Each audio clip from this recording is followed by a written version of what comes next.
respeto a la gente. Venga. Kaixo, bueno, ongi etorriak Euskal Herriko Federalisten elkarteko kideoen partez, manifestua sinatu zenutenoi, asoziatuta zaudetenoi eta gainontzeko guztiei ere ongi etorri eta eskerrik asko. Gracias a todos por venir. Conocéis de sobra el tema que nos trae hoy aquí. Tenemos a Alberto López Basaguren, una gran oportunidad para poder hablar sobre esta propuesta que este grupo de expertos ha hecho para la reforma del Estatuto. Y este es el primer acto que hace nuestra asociación este año, pero esta oportunidad la tuvieron en Bilbao en diciembre, si no me equivoco. Y pues queríamos que aprovecháramos esta oportunidad para reflexionar sobre muchos temas de interés que ha traído esta propuesta que ha hecho este grupo, que ha hecho un largo trabajo de 13 meses, si no me equivoco, y que aprovechemos más que para contaros cómo ha sido todo esto con minuciosidad, para que vosotros podáis también participar, traer vuestras curiosidades, vuestras preguntas, porque tener al experto que ha trabajado en ello pues es todo un lujo para nosotros. Verás, pues uniendo este tema con los objetivos que tiene el Grupo Federalista para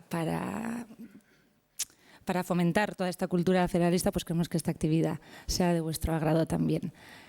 Y sin más dilación, pues yo creo que lo más adecuado sería que empezáramos de forma participativa con preguntas. Si alguien tiene alguna pregunta que plantear, o planteo yo la primera para empezar. Bueno, pues se dice que el Estatuto está gozando de una gran salud y tiene un gran apoyo ciudadano. Y ahora que parece que terminan de completarse las transferencias pendientes, algunos, pues la curiosidad, lo que nos preguntamos es ¿por qué empezamos un proceso de modificación justo en este momento? Bueno, buenas tardes. En primer lugar, arratsalde on guztiei. Y gracias por la asistencia.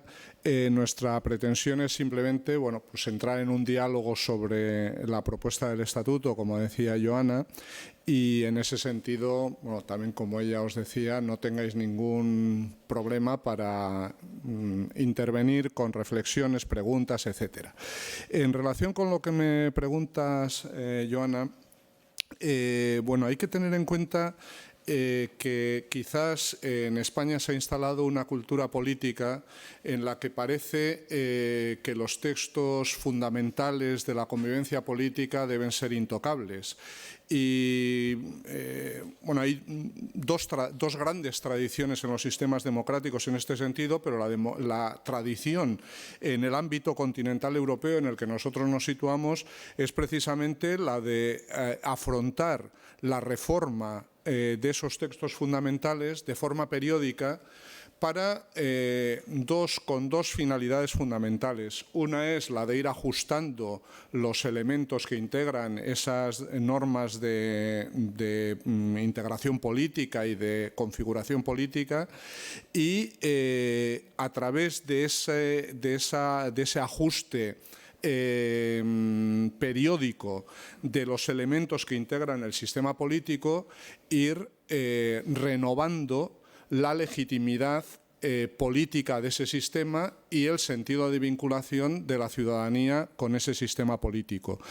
Y en ese sentido tenemos un estatuto que tiene ya 40 años de vida, un estatuto que nació en unas condiciones en las que no había tradición anterior y por tanto no se sabía muy bien qué iba a salir de ahí, qué camino podíamos recorrer, a dónde nos iba a llevar, y ahora tras estos 40 años tenemos ya una experiencia que nos responde a todas esas preguntas y por tanto y sobre todo ese caminar de 40 años ha puesto encima de la mesa una serie de problemas que no podíamos ni imaginarnos hace 40 años, una serie de problemas específicos que no son incompatibles con esa afirmación que tú hacías de que el Estatuto ha sido un gran éxito Y el estatuto, a pesar de lo que algunos han venido diciendo,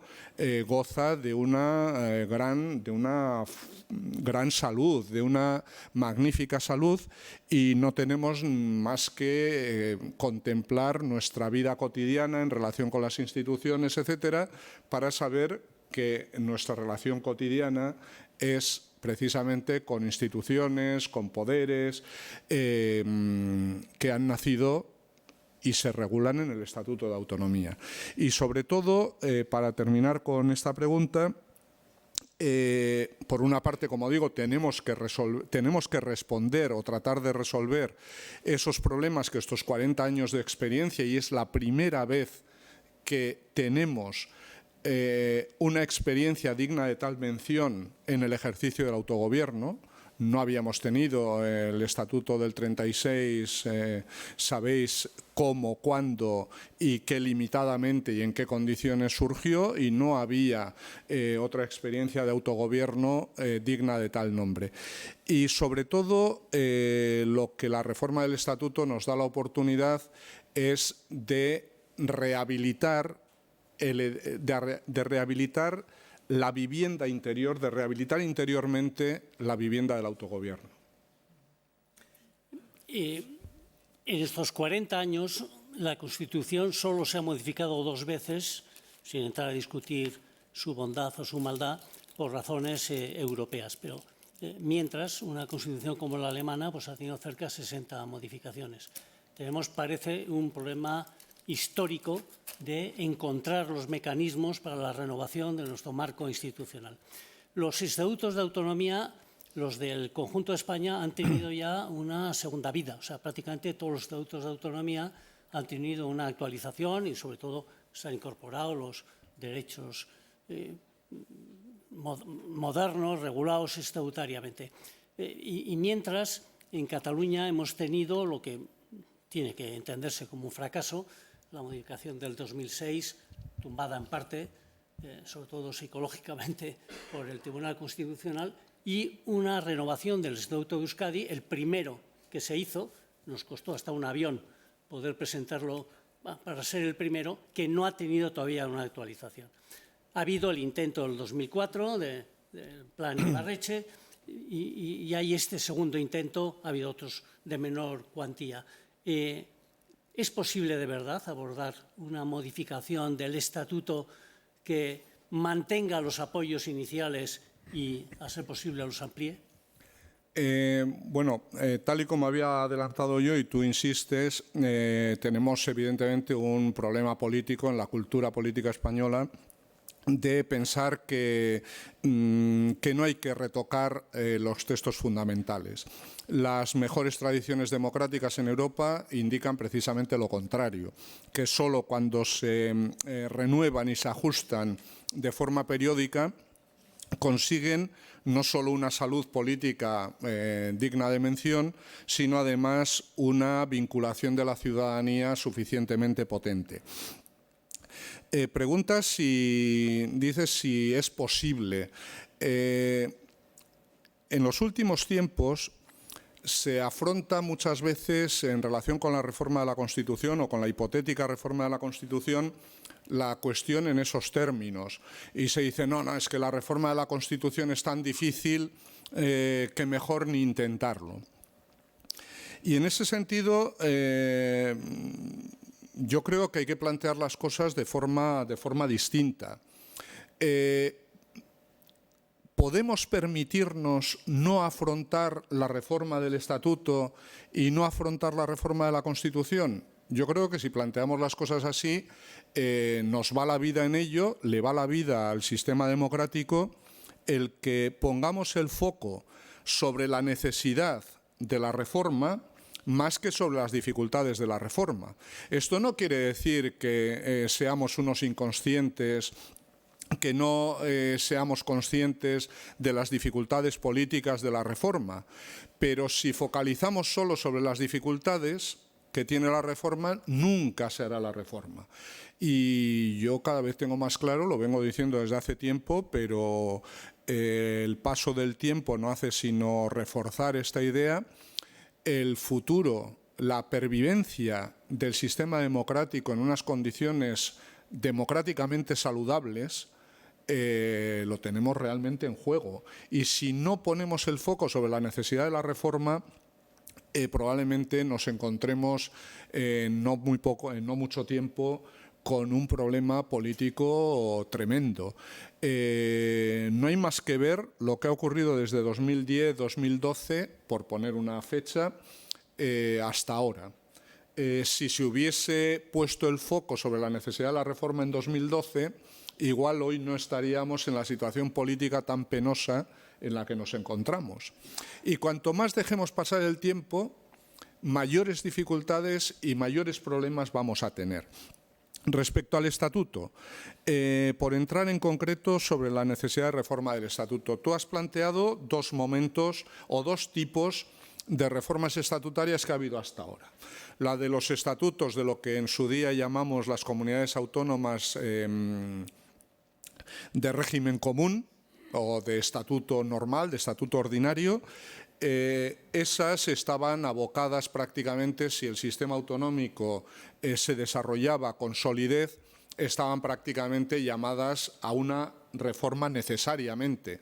La propia Constitución decía que una vez transcurridos 5 años desde la aprobación de los primeros estatutos, eran comunidades autónomas que no podían acceder a todos los poderes posibles que la Constitución permite a las comunidades autónomas, sino que los tenían limitados, y al de 5 años de aprobación de sus estatutos se les permitía ampliar esos poderes. Eso para nosotros no tiene ningún interés, porque nosotros, en concreto, el País Vasco, Cataluña, Galicia y Andalucía, accedimos desde el primer momento, desde el primer estatuto, en 1979 nosotros, accedimos al mayor nivel de autonomía que permitía la Constitución. Pero luego ha habido un segundo ciclo de reformas, que sobre todo se focaliza en torno a la reforma del Estatuto de Cataluña, finalmente aprobado en 2006 tras un largo proceso de debate, etc. Y yo creo que de ese proceso tenemos que aprender. Y tenemos que aprender en algo que me temo que podemos volver a reincidir en un error que sería garrafal, sobre todo porque la primera vez que lo cometes, bueno, pero si reiteras después de una experiencia traumática, reiteras el mismo error, esa reproducción del error tiene unos efectos mucho peores. ¿Y cuál es el error o el riesgo al que me refiero? Y creo que en los últimos, iba a decir en los últimos meses, yo diría incluso en las últimas semanas, creo que se ha incrementado, y entre nosotros se ha incrementado el riesgo de ese error. Y es pensar que a través de la reforma del Estatuto de Autonomía se puede reformar los elementos esenciales del sistema autonómico, que es lo que pretendieron en gran medida en la reforma del Estatuto de Cataluña. Si vamos por esa vía, volveremos indefectiblemente, sin posibilidad de alternativa, a un gran momento de frustración, porque esa vía no tiene salida. Ese es un callejón sin salida. Por tanto, si afrontamos la reforma del Estatuto, hay que asumir los límites que tiene una reforma del Estatuto. Si se quieren cambiar pilares maestros, cimientos del sistema autonómico, eso solo se puede hacer a través de la reforma de la Constitución. Si decimos que como la reforma de la Constitución plantea dificultades políticas, es mejor intentar otros caminos, pasaremos meses, años quizás, entretenidos, creyendo que estamos reformando las cosas para encontrarnos con un muro en ese callejón sin salida. Por tanto, yo creo que hay que poner todo el esfuerzo, primero, en no engañarnos a nosotros mismos, y si afrontamos la reforma del Estatuto, saber que con la importancia que a mi juicio eso sigue teniendo, no cualquier cosa se puede hacer a través de la reforma del Estatuto, y si se quieren modificar los cimientos del sistema autonómico, algunos elementos esenciales, no tenemos otra alternativa que afrontar la reforma de la Constitución. Algunos pueden pensar, y con esto termino en respuesta a esta pregunta, algunos pueden pensar que entonces la reforma del Estatuto no tiene importancia, no tiene sentido. Yo creo que tiene mucha importancia. En alguna ocasión hemos utilizado un símil y es el de una reforma integral de la vivienda que habitamos. En una reforma integral de la vivienda que habitamos no podemos cambiar los cimientos del edificio, no podemos tirar las paredes maestras, pero si tiramos un tabique que no es una pared maestra y adaptamos a las necesidades de la familia, que necesitamos una sala más amplia, además la pared estaba descascarillada y la pintamos, etcétera, nuestras condiciones de vida, de habitabilidad dentro de ese piso, aún no habiendo cambiado los elementos esenciales, muy probablemente si acertamos en la reforma, nuestras condiciones de habitabilidad mejorarán sustancialmente. Sobre esto hay claramente varias actitudes en el comportamiento de los grupos políticos. Hay quien dice, démosle al Estatuto lo que le corresponde y a la Constitución lo que le corresponde. Los federalistas estamos apostando por una reforma de la Constitución y una reforma de los estatutos. Si se empezara por una reforma de la Constitución, la reforma de estatutos podría ir más lejos, sin ninguna duda. Y hay quien dice, a mí no me importa los límites de las competencias de los estatutos como algo subordinado a la Constitución. El portavoz de Bildu, el señor Urrutia, lo expresa de una forma muy clara. Dice, el plan Ibarretxe del 2004 no tuvo en cuenta los límites de hasta dónde podía ir una modificación estatutaria. Las bases acordadas en el 2017 entre PNV y Bildu pretenden ir más allá. Yo no estoy obligado a proponer un modelo en el que solamente haya lo que cabe en una reforma del Estatuto. El portavoz del PNV, y con eso ya hago la pregunta, señor Regarda, lo que dice es hagamos un estatuto en el límite de lo que se puede hacer en una reforma del Estatuto y abordemos una reforma de la Constitución, aunque luego veremos en los elementos concretos si se desborda o no se desborda. ¿Esto cómo se ha planteado, cómo se ha visto, qué perspectivas tiene realmente en la Comisión de Expertos y después en el debate del Parlamento? Bueno, quiero aprovechar para insistir que las preguntas no se pueden hacer solo desde la mesa, O sea, que esto sea una cosa lo más distendida posible y, por tanto, que cualquiera, en un momento determinado, aunque alguien de la mesa vaya a hacer una pregunta, que levante la mano y haga una pregunta. En un sistema democrático y en el seno del Estado de Derecho, los procedimientos formales son determinantes. No cualquier cosa se puede plantear de cualquier forma, sino que cada cosa tiene sus procedimientos, sus requisitos, porque no todas las cosas tienen la misma importancia y, por tanto, no para todas se piden las mismas mayorías, los mismos respaldos, etcétera. Y hay fuerzas políticas que impugnan la configuración del sistema jurídico democrático, del sistema en el que vivimos. Y bueno, yo siempre suelo decir, la revolución es legítima, pero no hay que engañar a la gente. Y si a la gente le propones hacer la revolución, hay que decirle lo que eso supone. Es legítimo plantear reformas por procedimientos inadecuados, pero ineludiblemente ese procedimiento fracasará. Y es lo que hemos visto que ha ocurrido aquí. Por tanto, en el grupo técnico hemos tenido largos debates. Esos 13 meses a los que se refería Joana, en contra de lo que algunos trataron de transmitir en la época inicial y de lo que quizás algunos hayan pensado, no hemos estado sin hacer nada. Y sobre todo partiendo de aquellas bases de la ponencia de autogobierno para llegar a los textos, sobre todo al texto mayoritariamente, muy mayoritariamente consensuado por 3 de los 5 miembros de ese grupo, eso lleva mucho trabajo, sobre todo teniendo en cuenta que no hemos estado dedicados en exclusiva a ese trabajo, que hemos tenido que hacerlo combinándolo con nuestros trabajos cotidianos, etcétera, etcétera. Y una de las cosas que más hemos discutido ha sido precisamente sobre eso. La cuestión de qué se trataba. Si nosotros éramos un grupo técnico, y yo al menos, yo soy jurista, soy académico, yo no estaba allí en condiciones de miembro de un partido político, no soy de ningún partido político, yo estaba allí en cuanto académico, jurista, universitario. Y la cuestión, por tanto, era,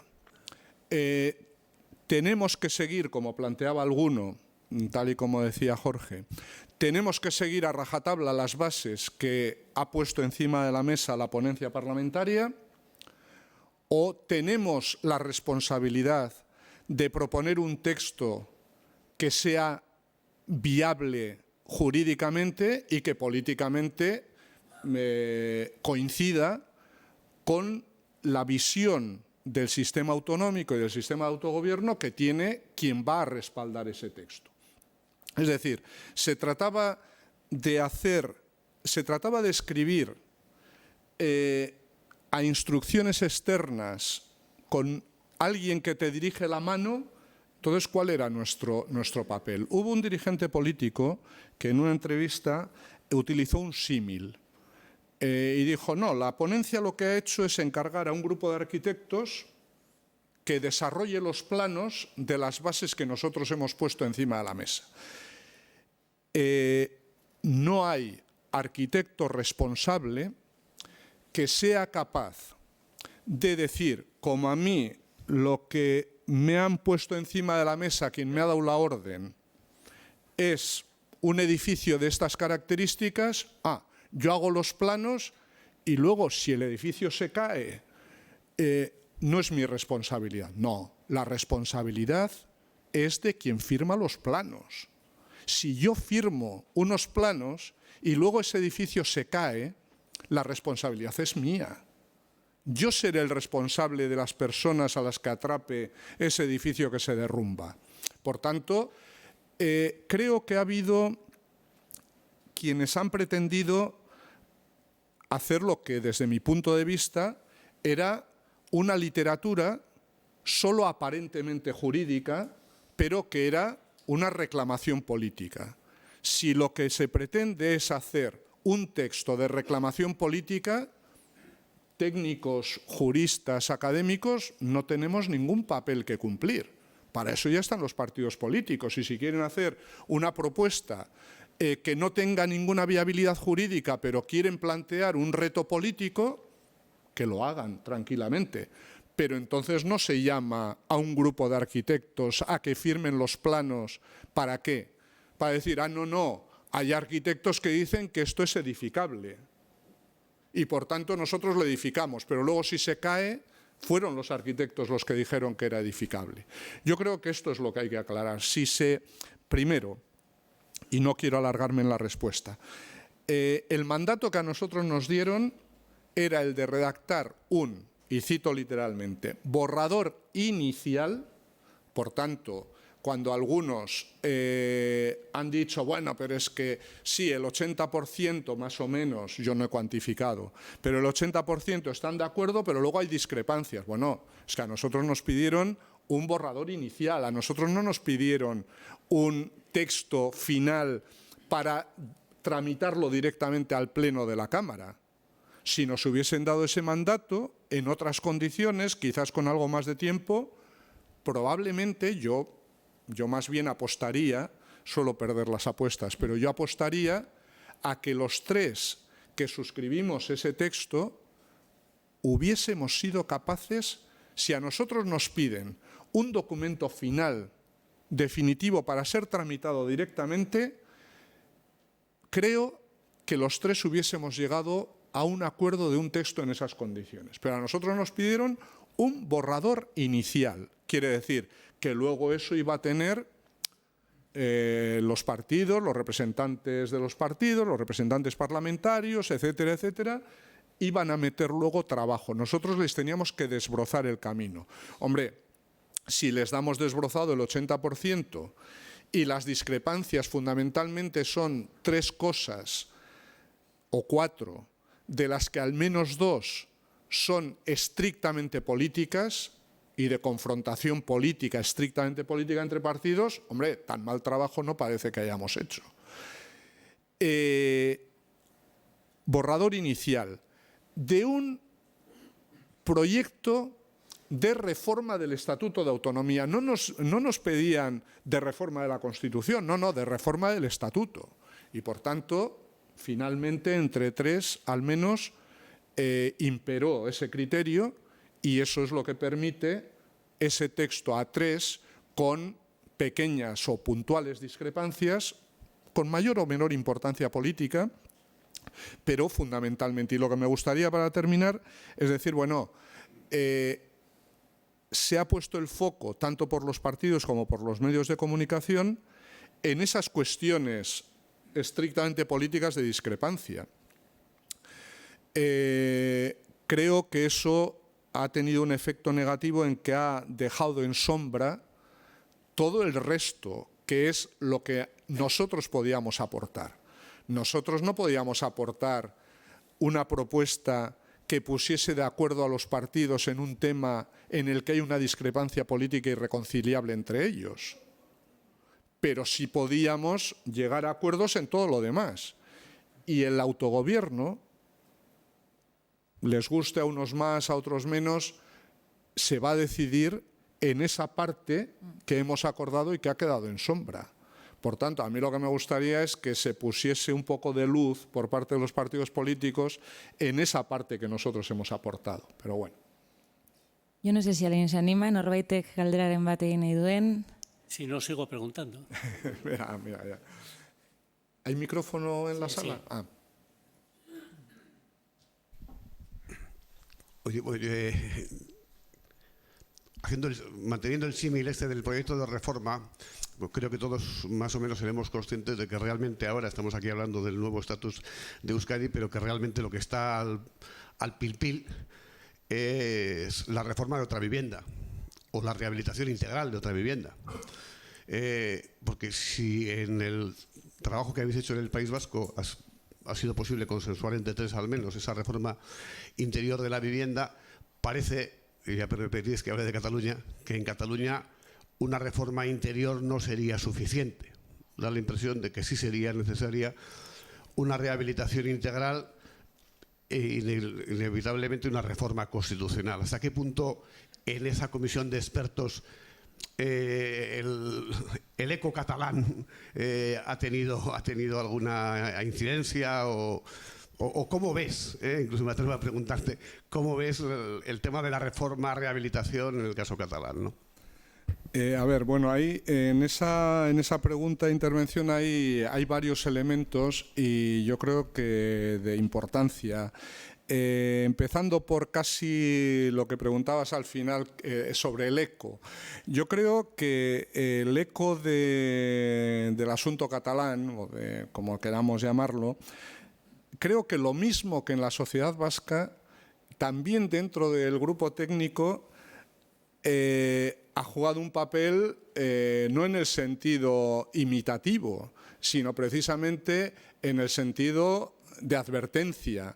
Es decir, de decir, bueno, cuando por parte de algunos se planteaba seguir las bases, etcétera, era evidente que para al menos los otros 3, y bueno, por supuesto también para el cuarto, pero para los 3 que suscribimos ese texto, lo que estaba presente tácitamente, si se quiere, era precisamente no reproducir el problema catalán. en lo que se refiere a la reforma del Estatuto, es decir, no plantear una reforma del Estatuto que reprodujese lo que ocurrió con el Estatuto de 2006 de Cataluña y aún menos que tratase de introducir en esa propuesta, en ese borrador inicial que nosotros pretendíamos presentar, las cuestiones que han ido saliendo después en Cataluña. Pero hay otras cosas que aparecen en esa pregunta de intervención que me interesa resaltar, sobre todo dos. Una, no es incompatible afrontar la rehabilitación interior de la vivienda, por seguir con ese símil, y la reforma de algunos elementos estructurales. La asociación que organiza el acto de hoy precisamente propugna que hay que hacer las dos cosas. Propugna, sobre todo, nuestro objetivo central es precisamente insistir en que mientras no afrontemos la reforma de algunos de los elementos fundamentales, estructurales del Estado autonómico, no va a haber forma de canalización, iba a decir pacífica, pero no es la palabra, integradora de la mayoría, de una mayoría cualificada en las sociedades vasca y catalana, cuando menos. Es decir, nosotros, y yo en concreto, pero la asociación, nuestra asociación, propugna que esa reforma de elementos estructurales es indispensable afrontarla. Pero al mismo tiempo hay que rehabilitar internamente la vivienda, hay que hacer las dos cosas. Quizás, si dadas las dificultades que tiene la primera, si empezamos por la segunda, igual conseguimos consensos que permitan facilitar afrontar la primera. Pero hay una segunda cuestión que me interesaría afrontar y dejar claro. Es cierto que en Cataluña las cosas han llegado a un nivel de deterioro, sobre todo de deterioro en la legitimación del sistema, en una situación en la que ya no cualquier medida es suficiente para incidir en ese problema y para remontar y lograr un apoyo cualitativamente mayoritario en la sociedad catalana al sistema de autogobierno que establezcamos. Por tanto, en Cataluña es más difícil, o las medidas que se necesitan probablemente son mayores. También por una razón, porque nosotros no tenemos un problema que en Cataluña ha sido un elemento detonante importantísimo de todo el proceso que empezó en 2012, y es el problema de la financiación. Y eso no es ninguna tontería. Bueno, no me voy a desviar haciendo ejemplos, pero para concluir con este tema, si uno analiza las series históricas de los sondeos de opinión, tanto en el País Vasco como en Cataluña, y bueno, un sondeo puede tener más o menos problemas, pero cuando uno sigue una serie histórica y esos sondeos se han hecho con los mismos parámetros, esa serie histórica cualitativamente es expresiva, con independencia de que en lugar del 13 sea el 15 o sea el 11. Pero cualitativamente tiene importancia. En el País Vasco es meridianamente claro. Solo hay una mayoría cualificada en la sociedad claramente mayoritaria, cualitativamente, y es la que suman los que están plenamente satisfechos con el Estatuto de Autonomía y los que, en una relativamente indefinida apuesta o propuesta federal, consideran que es necesaria una reforma de ese sistema autonómico en términos federales. En el País Vasco eso ronda el 70%.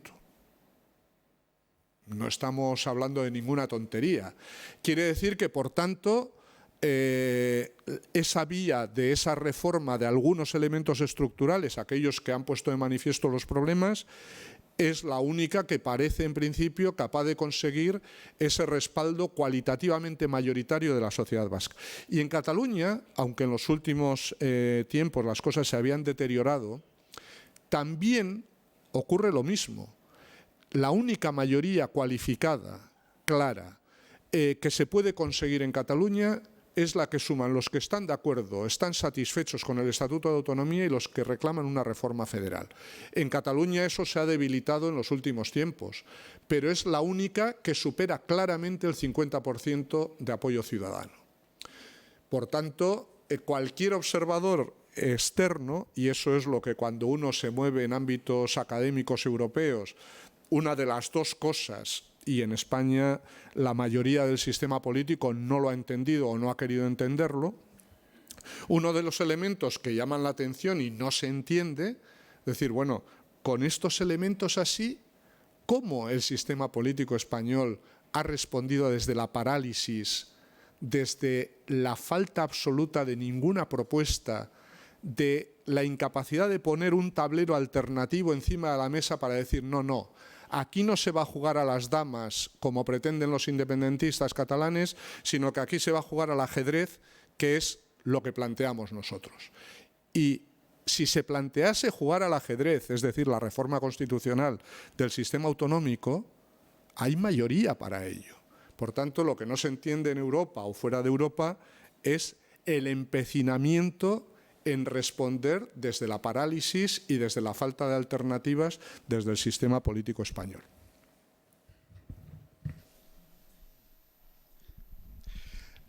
Hola. Siguiendo con el ejemplo de la reforma del edificio, me quería referir al reparto competencial que funciona dentro del Estatuto de Autonomía. Por decirlo de manera simple, la LTH. ¿Se ha tratado algo este tema en la comisión? También quería añadir que es verdad que no ha habido un intento de reforma del estatuto en estos 40 años, pero quiero recordar que en la comisión arbitral sí se trató algunas propuestas de reforma o se trató el tema del LTH, pero quedó prácticamente en nada, ¿no? Vuelvo a la pregunta, ¿se ha tratado en la comisión el reparto competencial?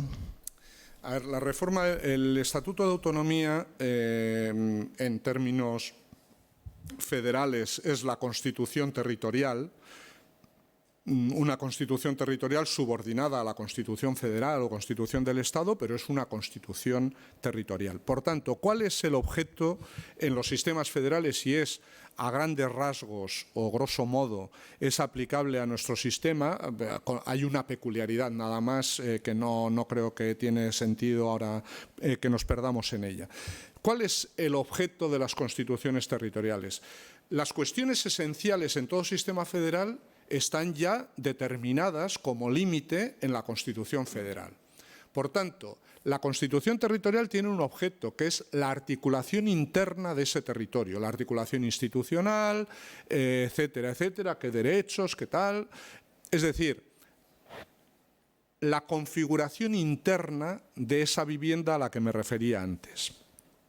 No la determinación de las paredes maestras, de los cimientos del edificio, de los elementos esenciales, sino la configuración interna de la vivienda. Y en nuestro país, en Euskadi, en el País Vasco, lo que más llama la atención cuando uno entra en esta vivienda es precisamente el tema que se acaba de plantear. Es decir, la existencia de territorios históricos junto a instituciones comunes, la distribución de competencias entre unos y otros, sobre todo llamativamente las competencias que tienen los territorios históricos en el ámbito tributario, etcétera, etcétera. Por tanto, hubiese sido realmente sorprendente, hubiese sido mirar para otra parte, hubiese sido eludir el elemento esencial de la configuración interna de nuestra vivienda, el no haber entrado en ese tema. Ese tema ha sido uno de los elementos esenciales en todo el debate. Ha sido el que más discusión nos ha llevado, el que más tiempo nos ha llevado, etcétera. Por tanto, sí se ha tratado y hemos discutido largo y tendido. Supongo que no interesa solo saber si se ha discutido sobre ello, sino en qué términos se ha discutido y qué es lo que se propone. Bueno, ahí había no sé si voy a acertar en el planteamiento. Ahí había cuestiones de diferente importancia. Y hay algunas, en concreto una muy importante, que está condicionada externamente por una ley que no es el Estatuto de Autonomía. Es la Ley de Concierto Económico. Y la Ley de Concierto Económico es una ley del Estado. En su día se aprobó primero el Estatuto de Autonomía, 1979, y se aprobó después la Ley de Concierto Económico, 1981, la primera Ley de Concierto Económico postconstitucional. En el Estatuto de Autonomía, en aquel momento, como no se sabía muy bien qué se podía hacer, cómo se podía condicionar, en el Estatuto de Autonomía se avanzó y, digamos, no se respetó estrictamente que iba a ser una ley del Estado la que regulase el concierto, y el Estatuto se atrevió y metió una serie de elementos, artículo 41 del Estatuto, para el que le interese, una serie de elementos que definían los elementos básicos del sistema de concierto económico, los básicos exclusivamente.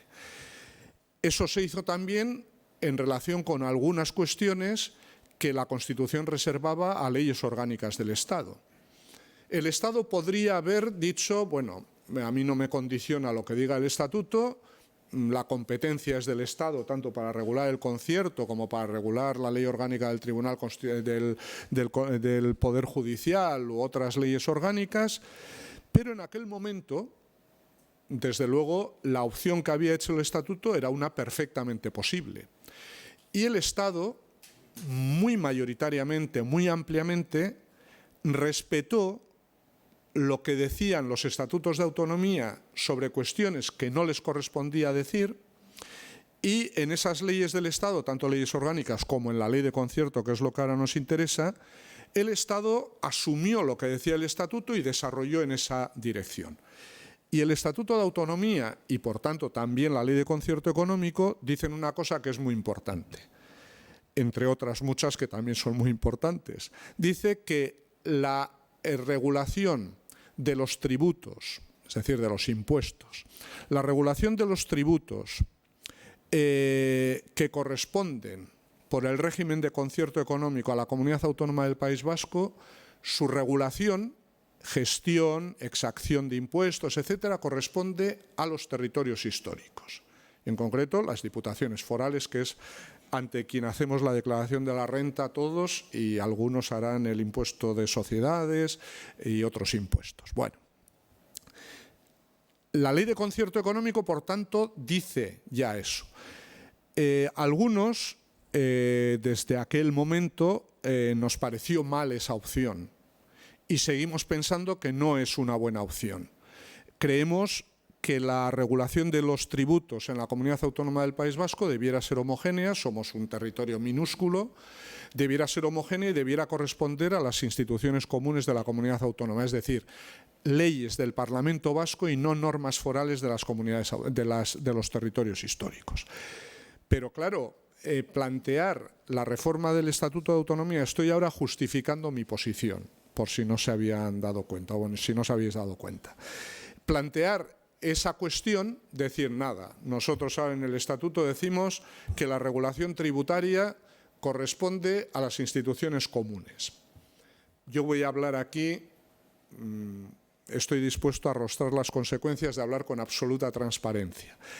Yo creía, en contra de lo que pienso, que plantear eso en el Estatuto planteaba un conflicto entre normas, entre el nuevo estatuto hipotético, si iba en esa dirección, y la ley de concierto, que planteaba un problema muy importante, la necesidad de forzar la reforma de la ley de concierto económico. Y eso tenía dos problemas, en mi modesta opinión. Uno, el abrir un melón que no sabíamos cómo iba a acabar, y lo voy a decir con toda claridad, no veo en el panorama político partidos con capacidad para gestionar ese problemón. Y por tanto, en ese debate sobre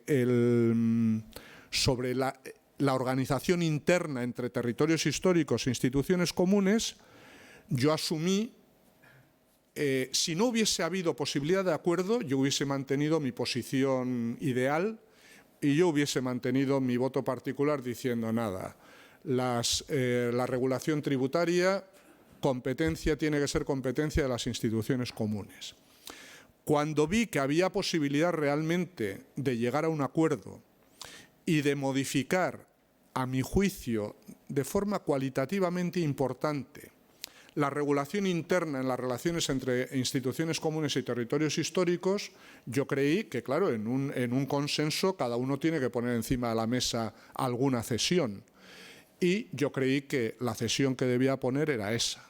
Es decir, bueno, pues que la regulación de los tributos siga en los territorios históricos, reforzando, y se refuerza la redacción, recordando a las instituciones comunes que deben saberlo, pero hacen como que no lo saben, que las instituciones comunes tienen competencia para la coordinación y la armonización fiscal.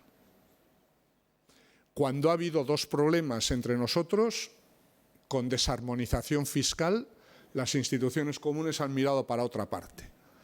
Pero esa ya no es una responsabilidad de quien redacta el Estatuto de Autonomía, sino es una responsabilidad política de quien no afronta las responsabilidades que el Estatuto le pone en sus manos. Entonces se refuerza la regulación de eso, pero se acepta eso.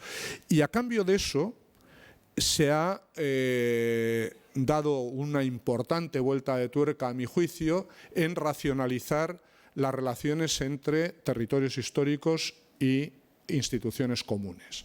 Si interesa puedo entrar en el detalle, más en detalle, pero fundamentalmente dos tipos de cosas. Por una parte, cerrar esa vía abierta que había en el artículo, que hay en el actual artículo 37 del Estatuto, de que además de las competencias de autoorganización institucional, que son las que se vinculan a la garantía institucional de la foralidad, abre una puerta abierta a que también puede el legislador ceder otras competencias como exclusivas.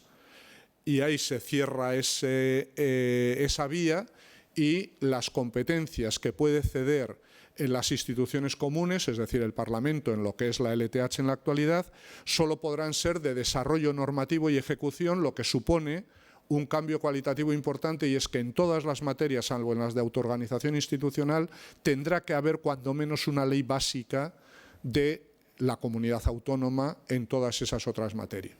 Se ha intentado racionalizar otras muchas cosas, la mayoría de la gente no lo sabe, pero hay una comisión jurídica asesora, la COJUA, quienes pusieron el acrónimo evidentemente no eran vascoparlantes, porque el cachondeo que nos entraba a todos los vascoparlantes cuando, ¿cómo? COJUA, vale. Bueno, pues la COJUA es la Comisión Jurídica Asesora, es el paralelo a estos efectos del Consejo de Estado.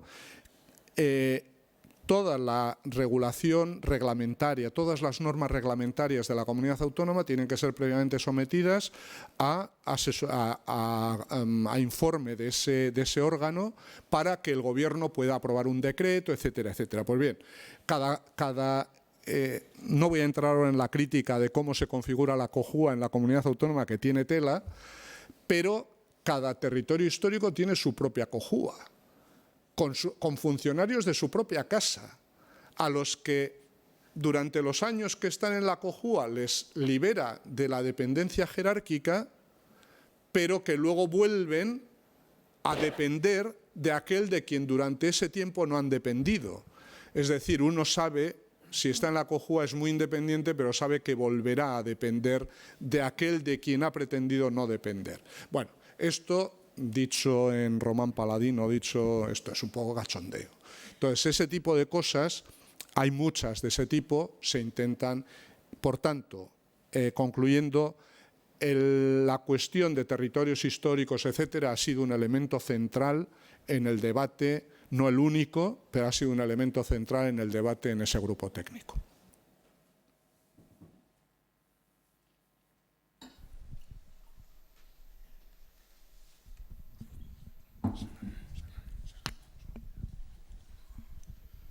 Sí,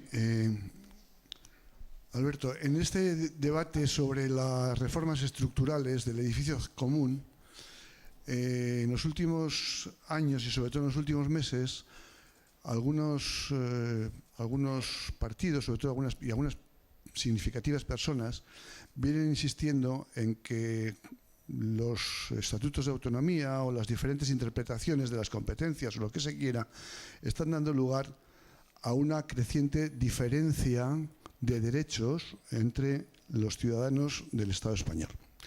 Es decir, que habría que hacer una reforma de la Constitución o habría que poner los medios legales para impedir que un ciudadano de una comunidad autónoma tenga más derechos, se formulan esos términos, que otros. Y se entiende como derecho el que tenga mayor acceso a determinados servicios públicos o que tenga determinadas diferencias en el plano fiscal, etc.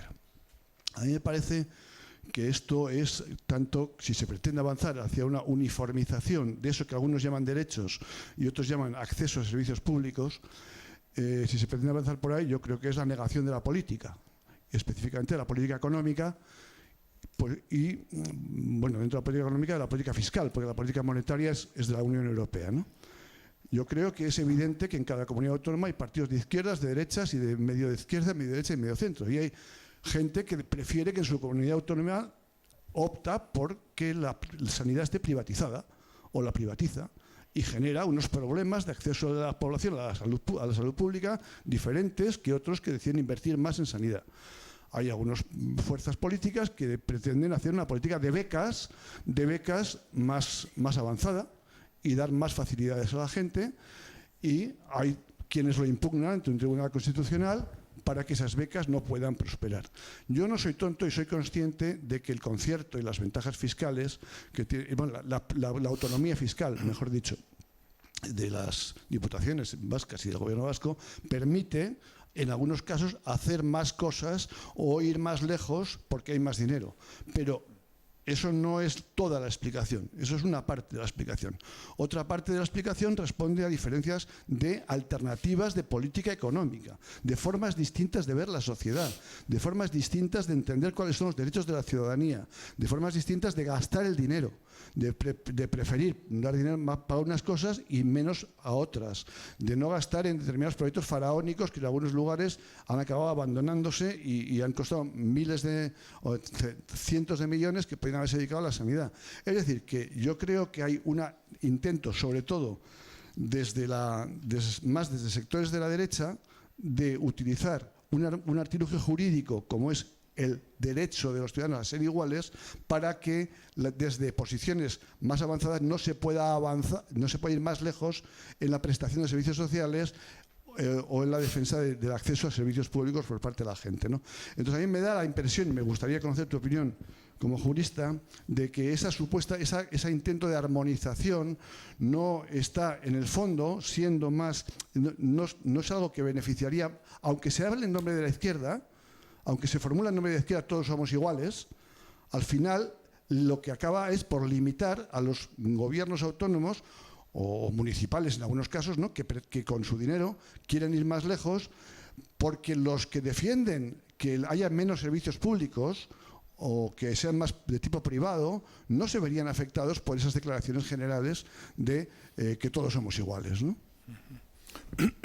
Sí, bueno, una precisión antes de entrar en el fondo de la pregunta.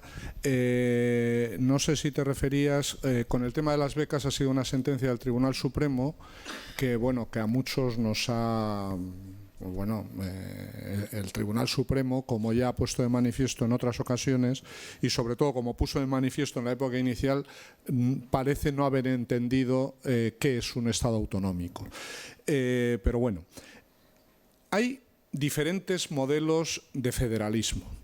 Hay modelos de federalismo más unitarista, en los que la igualdad de prestaciones en las diferentes partes del territorio se garantiza de forma muy alta, es decir, hay una homogeneidad muy alta, y hay sistemas federales en los que la diversidad territorial llega a ser muy grande. España tiene que encontrar cuál es el tipo de federalismo que se adecúa a su realidad por una parte y a la voluntad política de la ciudadanía. Yo creo que la historia ha demostrado ya suficientemente que altos grados de unitarismo en España plantean importantes problemas. Por tanto, en mi modesta opinión, no creo que los modelos más unitaristas de federalismo sean una solución adecuada para nosotros. Pero, como planteabas en tu intervención, hay dos elementos que son a mi juicio cruciales. Primero, uno es, hay que dejar espacio a la política, y vinculado con ese, hay que dejar espacio a que cada territorio tenga un margen, no absoluto, es decir, yo creo que si no garantizamos una homogeneidad básica, la integración del sistema planteará importantes problemas de sostenibilidad política a medio o largo plazo, y yo creo que nos va la vida en ello, en que el conjunto del sistema funcione suficientemente bien y tenga suficiente estabilidad. Pero una vez garantizada, y el debate político nos tiene que llevar a definir cuál es ese nivel mínimo de homogeneidad que hay que garantizar en el conjunto del territorio. En el sistema autonómico español, en estos momentos, los servicios esenciales tienen un nivel de homogeneidad bastante alto. Los servicios esenciales, sanidad, educación fundamentalmente. Yo creo que eso es asumible muy mayoritariamente, pero luego hay que dejar espacio a la combinación entre política y autonomía. Pero eso tiene un elemento básico indispensable, que es el que falla en nuestro sistema. Un sistema de financiación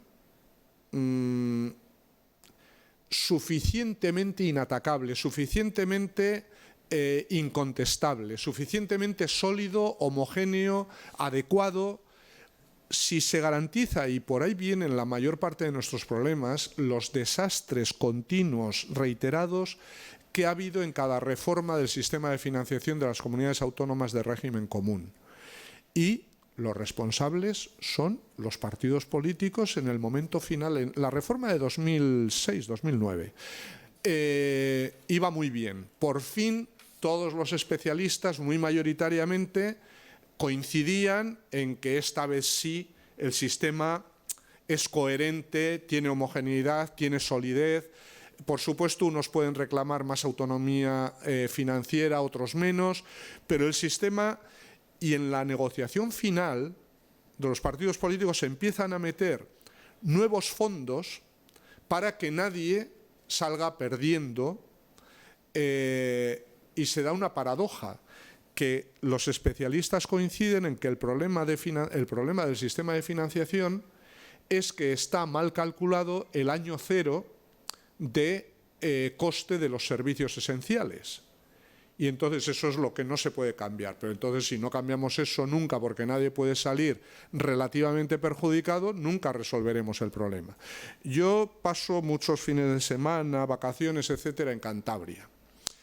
Todos los cuadros que ponen los de Hacienda Pública, los especialistas en Hacienda Pública, en todos aparece Cantabria como la comunidad autónoma mejor financiada por habitante. En la radio, en Cantabria, se está continuamente oyendo quejas de lo mal financiada que está la comunidad autónoma de Cantabria. Bueno, entonces, yo creo que primero hay que establecer un sistema que muy mayoritariamente, desde el punto de vista técnico, haya conciencia de que es coherente, de que es sólido, de que tiene fuertes, sólidas bases. Hay que llegar, pero para eso hay que debatir políticamente, y en España no se debate políticamente, llevamos lustros, iba a decir decenios, sin debates reales sobre estas cuestiones. Hay que debatir y llegar a un acuerdo mayoritario de cuál es el nivel mínimo de homogeneidad que creemos mayoritariamente que hay que garantizar. Y a partir de ahí, como decías en la intervención, por decir una cosa que se suele decir, si los catalanes se lo quieren gastar en embajadas y en TV3, pues luego que no protesten porque sus hospitales tienen poco dinero. Es responsabilidad de la ciudadanía cuando vota y de los partidos políticos. Esa es la cultura federal, pero eso, en esa interiorización de esa cultura federal de que, oye, si un territorio ha decidido que gane un partido político que opta por la privatización de servicios, que luego no pida que el conjunto, el resto, le sufrague eso que su partido o su gobierno decide no dedicar a ese ámbito. Pero ahí es donde tenemos una tarea muy importante que realizar, porque aunque hemos avanzado mucho, esas voces tan negativas de que, bueno, esto es un desastre, si uno compara, y aquí la mayoría tenemos experiencia vital de lo que fueron finales de los años 70, primeros de los 80, el nacimiento de las comunidades autónomas.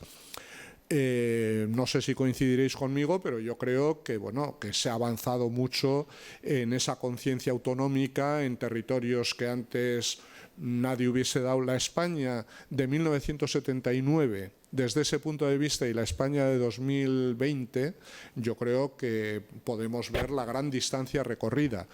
Nos queda mucho por recorrer en introducir esa cultura federal a esos efectos, decir, bueno, cada territorio hay una parte que a través de sus votos decide qué políticas se van a hacer. Y no es el resto el que le tiene que venir a sacar las castañas del fuego. Pero ese debate hay que hacerlo. Y de todas formas, hay una tendencia, o yo percibo en algunos sectores, una tendencia a dar por supuesta una idea que ya la historia, para quienes vivimos en un Estado extremadamente centralista, nos demostró que no era cierta. El centralismo no garantiza la homogeneidad de trato entre los diferentes territorios. Mejor ejemplo que el franquismo no lo tenemos. El franquismo garantizaba la igualdad de trato a los ciudadanos, a los súbditos en aquel momento de los diferentes territorios. El centralismo jamás ha garantizado la homogeneidad de trato, la igualdad de trato de los diferentes ciudadanos.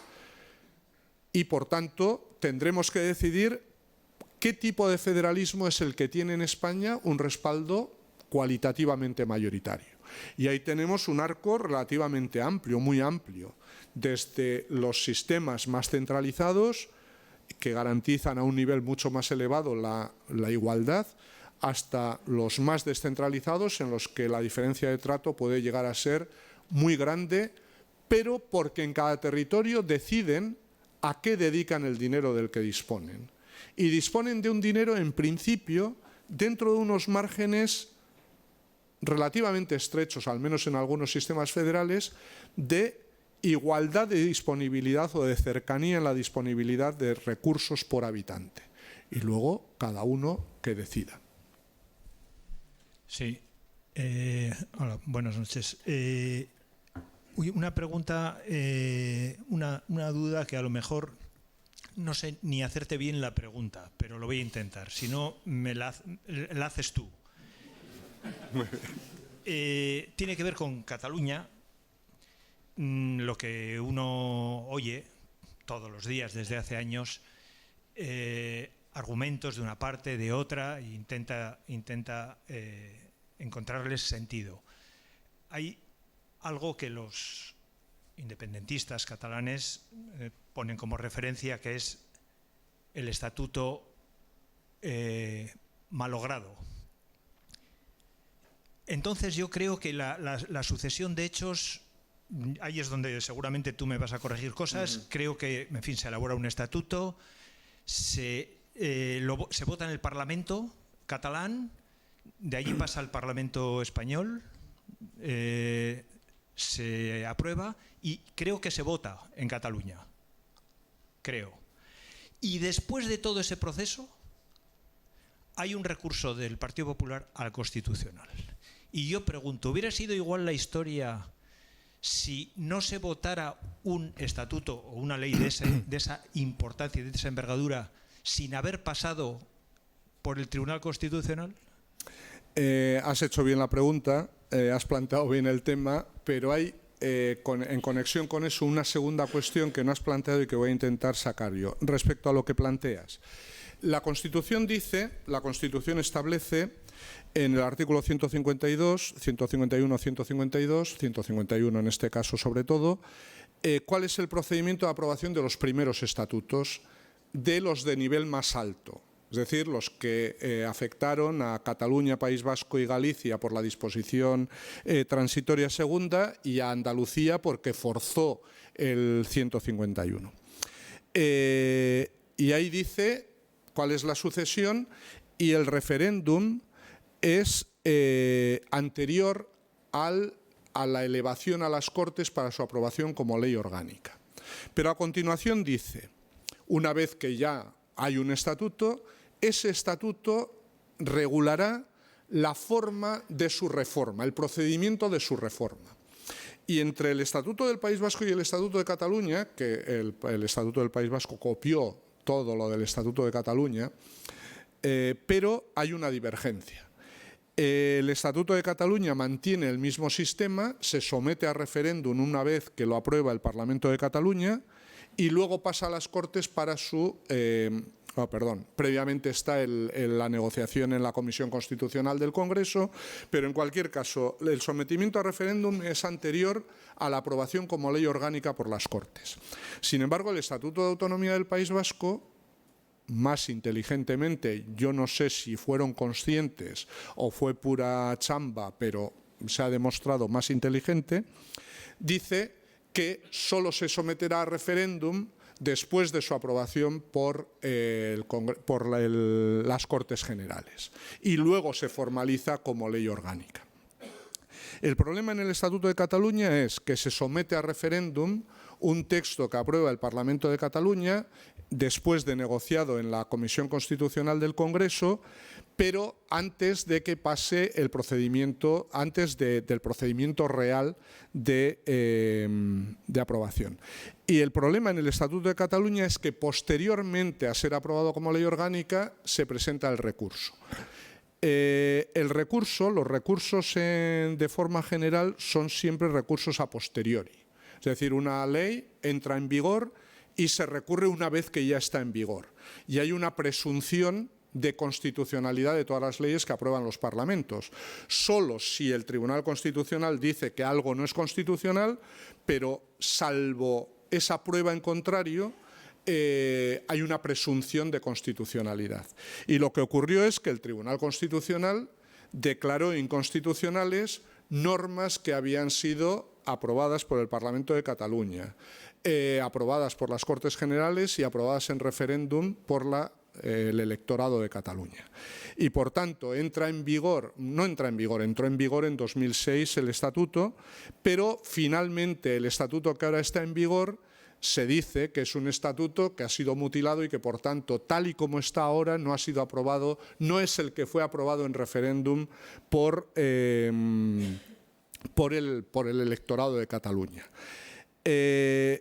A eso se respondió desde el sistema político español con una solución que yo creo que en cierto sentido puede ser peor el remedio que la enfermedad, y es recuperar el recurso previo de inconstitucionalidad que en su día era frente a estatutos de autonomía y leyes orgánicas y acabó siendo una artimaña de paralización de las leyes orgánicas por parte de la oposición hasta que llegase al gobierno y pudiese derogarlas con mayoría parlamentaria, y entonces se decidió derogar ese procedimiento, ese recurso ante el Tribunal Constitucional que no estaba en la Constitución, que se había introducido en la ley orgánica, y hemos estado sin recurso previo de inconstitucionalidad. Después del lío del Estatuto de Cataluña, el Partido Popular propuso la reinstauración de un recurso previo de inconstitucionalidad, pero ahora ya solo para los estatutos de autonomía.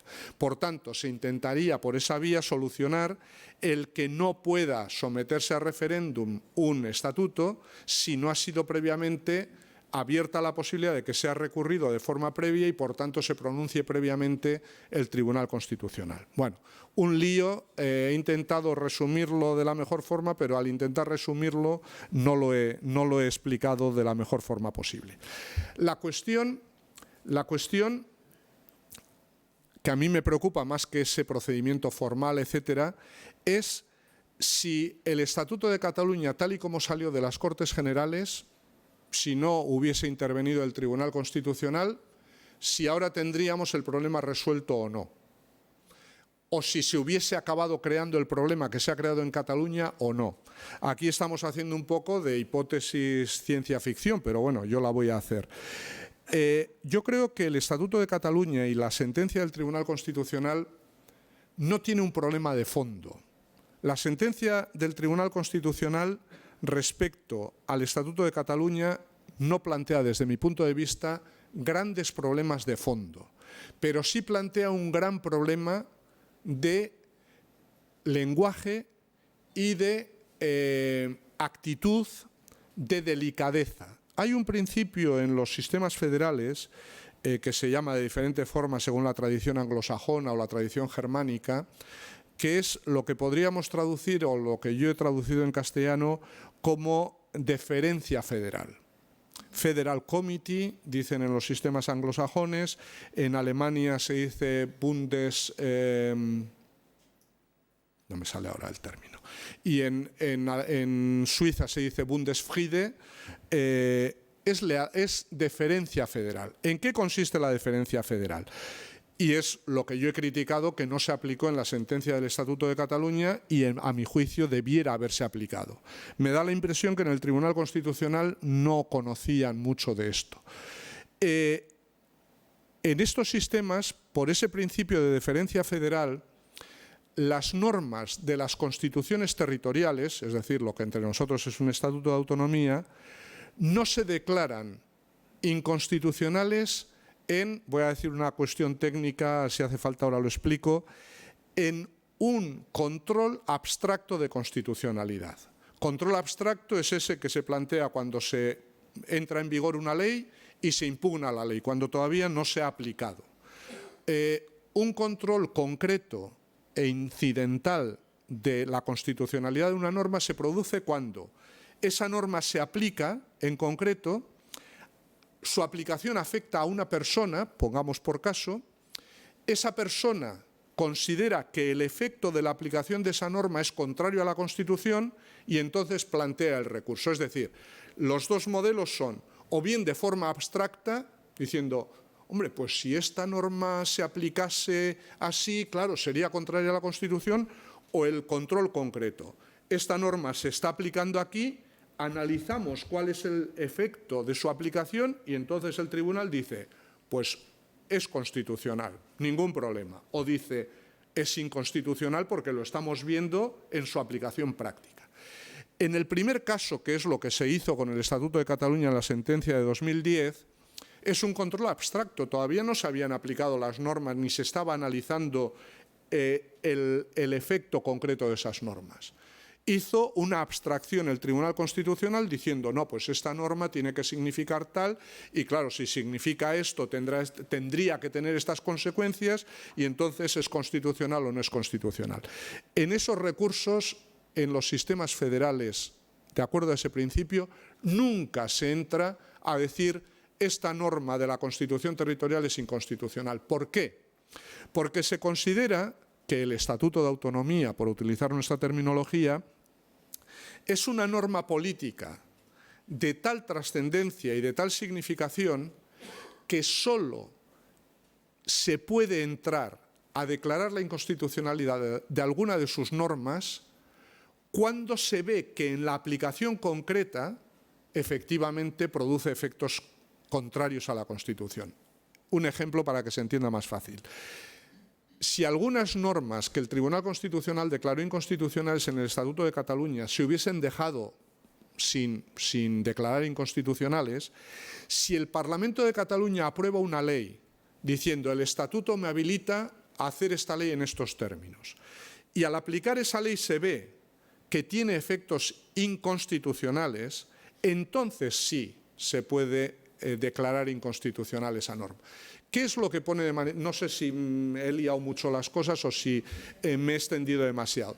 ¿Qué es lo que pone de manifiesto este principio y esta forma de plantear las cosas? Que Cuando un territorio elabora una constitución territorial, un estatuto de autonomía, está exponiendo ahí sus ideales políticos. Y por tanto, esos hay que tratarlos con mucho respeto. Solo si se ve que sus efectos llevan a consecuencias inconstitucionales, entonces sí, porque un estatuto o una constitución territorial solo es válida si no es contraria a la Constitución Federal o Constitución del Estado. Pero mientras no tenga efectos prácticos que sean inconstitucionales, déjalo estar. Por eso, entre nosotros, algunos partidos suelen decir, no, pero la Constitución de Baviera dice no sé qué y no se ha declarado inconstitucional. Claro, porque no se ha aplicado prácticamente ese principio con consecuencias inconstitucionales. Si se aplicase, si Baviera dijese, no, como la Constitución de Baviera dice que el Estado libre de Baviera puede hacer no sé qué con el reconocimiento de la nacionalidad de las personas, hacemos una ley en la que decimos quiénes son nacionales bávaros. Muy probablemente, entonces sí el Tribunal Constitucional alemán diría, esta ley tiene efectos inconstitucionales y en la medida en que esta ley se ampara en una norma de la Constitución de Baviera, esa norma de la Constitución de Baviera es inconstitucional. Pero mientras el Parlamento no haga nada que tenga efectos inconstitucionales al amparo de una norma de la Constitución territorial, déjalo estar, que diga lo que quiera, que cada territorio en su Constitución diga lo que quiera mientras no tenga efectos prácticos inconstitucionales. Y eso es lo que yo creo que falló. Por concluir, ¿eso hubiese resuelto o hubiese impedido que se produjese el estallido del independentismo catalán? Desde luego no se hubiese producido ese estallido a corto plazo, no se hubiese producido de forma inmediata y hubiese habido una posibilidad de gestionar políticamente los conflictos porque no se hubiese planteado una confrontación directa y frontal entre Constitución y Estatuto, sino que en su caso se hubiesen ido planteando conflictos puntuales que es más fácil de gestionar y sobre todo no se hubiese ido a una confrontación frontal. Probablemente, quizás, con la crisis económica, con la crisis del sistema de financiación, ¿hubiese acabado abriendo procés en Cataluña? Pues igual sí, pero me da la impresión que se hubiese planteado, desde luego, más tarde y en diferentes condiciones. Pero bueno, es pura especulación.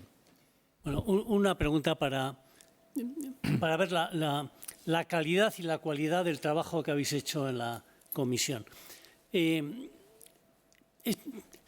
Si en algún momento se van a crear las condiciones para una reforma del Estatuto vasco y lo que deba ocurrir en Cataluña probablemente sea en el año 2021, cuando pasen previamente las elecciones al Parlamento Vasco, las elecciones al Parlamento de Cataluña y si este gobierno que se ha formado en España continúa en estos 4 años.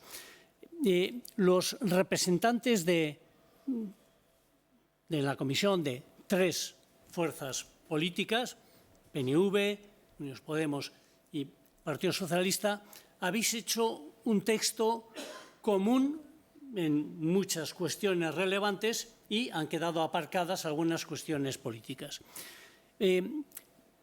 Resulta extraño para quien lea la posición del Partido Popular que dice que la propuesta de los 3 es claramente inconstitucional y cuando vas a ver qué es lo que dice que es inconstitucional se refiere solo a elementos no acordados por parte de los otros 3. Por lo tanto, ahí debe haber una esperanza de que el grupo político del Partido Popular pueda incorporarse. Lo de Bildu resulta un poco más extraño porque realmente es una reivindicación de las bases del 2017, en el fondo del Plan Ibarretxe del 2004 y con algunos contenidos un poco extraños. Por ejemplo, la propuesta de un preámbulo en el que solo se habla de ETA, que es un hecho un poco llamativo. O que ni siquiera respeta un elemento de las bases acordadas con PNV y Bildu cuando dice que el euskera debe ser de obligado conocimiento por parte de todos los ciudadanos vascos. Pero probablemente estas cosas se deban más a que estamos en los últimos meses de un mandato y todo el mundo sabe que los acuerdos de producirse en política, los complicados, se hacen siempre en el primer año del siguiente mandato. En lo que habéis acordado, básicamente los tres, que entiendo que hay todo un título primero sobre el derecho de las personas, todos unos elementos de articulación institucional vasca, elementos de incorporación del tema de la hacienda pública vasca, del concierto, que en alguna medida se incorpora al estatuto, y las referencias a Europa cantan las excelencias de lo que habéis acordado, porque el verdadero debate es si el nuevo estatuto realmente va a suponer mejoras en la calidad de vida de los ciudadanos vascos, y probablemente gran parte de lo que habéis acordado sea la referencia del medio plazo. Bueno, Jorge plantea muchas cosas. A ver, varias. Primero, sobre lo que mencionabas sobre el Partido Popular. Efectivamente, bueno, no voy a hacer juicios de valor para nada, pero tienes razón en que, y bueno, eso me lo dijo a mí Jaime Ignacio del Burgo personalmente, que claro, si él hubiese sabido que yo iba a argumentar determinadas cosas como las argumenté, pero yo creo que tenía ya redactado previamente esto. Pero sus críticas en el sentido que tú dices, desde luego, hay ahí, y eso es constatar simplemente, no es un juicio de valor, se califican los votos particulares de Mikel Legarda, que él quizás sí es representante del PNV, pero yo no soy representante más que de mí mismo. No, lo has dicho por escrito en tus trabajos, además de recordarlo aquí. Era por... califica como si fuesen del texto acordado lo que son votos particulares de Mikel Legarda, en los que se quedó, de entre los tres, se quedó solo. Y por tanto ahí sí lo que tú dices sí es verdad. Hace calificativos o descalificaciones sobre el conjunto del texto cuando solo se está refiriendo al texto acordado con los votos particulares, pero no sobre los otros. Yo tengo muy claro que si hay reforma del estatuto, y yo creo que debe haberla, que sería muy positivo que la hubiese, en el mejor de los casos podrá ir por la vía que marca el texto acordado a tres. En el mejor de los casos. Si no, no habrá reforma estatutaria, y yo creo que eso sería malo. Es como si dejásemos, bueno, pues 40 años sin pintar las paredes, nos da lo mismo, no cambiamos el sofá, vemos que la sala se nos ha quedado pequeña, pero no tiramos el tabique que podemos tirar. Es una actitud de dejadez política que deteriorará el funcionamiento del sistema y, por tanto, deteriorará el sentimiento de vinculación y el respaldo al sistema de autogobierno. Por tanto, yo creo que... pero a mí no me preocuparía que ahora estemos al final de la legislatura. En la prensa eso se le dio muchas vueltas diciendo, bueno, pero ya esta legislatura no se puede tramitar. Evidentemente esta legislatura no se puede tramitar. A mí este me parece un problema trivial. Si se decidiese aprovechar ese texto para seguir puliéndolo, se decidiese no tirarlo a la papelera, hay un gran trabajo recorrido, un gran tramo recorrido para que en ese momento inicial de la legislatura al que tú te refieres, que es evidentemente cuando hay que lanzar las cosas que pueden acabar saliendo durante la legislatura, estaría ya enormemente avanzado, como no ha habido otra ocasión aquí. Pero bueno, yo me temo que en las últimas semanas ha habido un cambio de posiciones. Es pura especulación personal o pura intuición personal. Me da la impresión que algún partido que podía pensar que no había otra alternativa a entrar en una reforma estatutaria dentro de la coherencia del Estado autonómico, quizás ha pensado que en esta coyuntura tiene posibilidades de sacar las 4 cosas que a ellos les obsesionan y les importan, y por tanto dar prioridad a eso frente a entrar en una reforma del estatuto que sea coherente dentro del sistema autonómico. Ojalá me equivoque, pero me da la impresión y creo que esa vía va a ser una vía sin salida o una vía que va a llevar a la frustración. Hola, muy buenas. Hombre, yo lo primero que quiero decir es que es una gozada escucharte. Yo cada vez que vengo a escucharte es algo... En fin, y aprendo mucho, pero quiero cambiar un poco esto del plano teórico, ponernos un poco al plano más de lo concreto sobre alguna de las propuestas que habéis hecho en este estatuto, borrador de estatuto, ¿no? Y me voy a referir en concreto a algo que a mí me preocupa mucho por lo que ha sido mi actividad, que es todo el tema de la previsión social y la seguridad social, ¿no? Digo porque habéis cambiado el conjunto de la redacción. De hecho, en materia de previsión social, y vengo a leerlo, voluntaria, se dice que el nombre, como se llame, tiene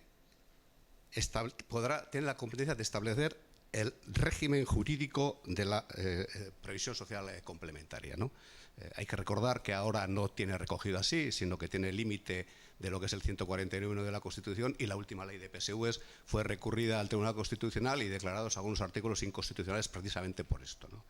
Y referente a la seguridad social, lo que se dice es que corresponde al País Vasco la legislación, cuando hasta ahora lo que tenía era el derecho al desarrollo legislativo, ¿no?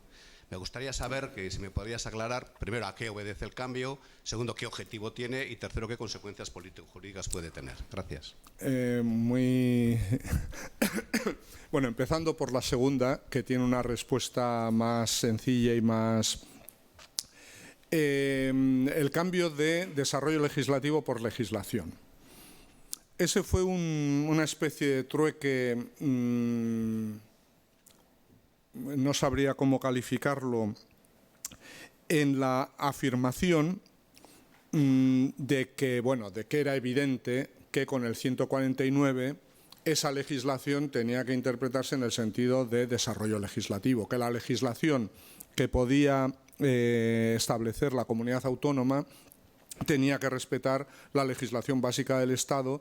Lo que pasa es que optamos por eliminar o bien explícitamente o de forma similar, todas las cláusulas sin perjuicio que llenan el estatuto actual, diciendo, bueno, es una cuestión de interpretación, de coherencia entre la Constitución y el estatuto. El estatuto no tiene que decir sin perjuicio de lo previsto en el artículo 149.1 no sé cuántos, porque, aunque el estatuto no lo diga, esa es la relación jurídica, la relación normativa de jerarquía entre la Constitución y el estatuto.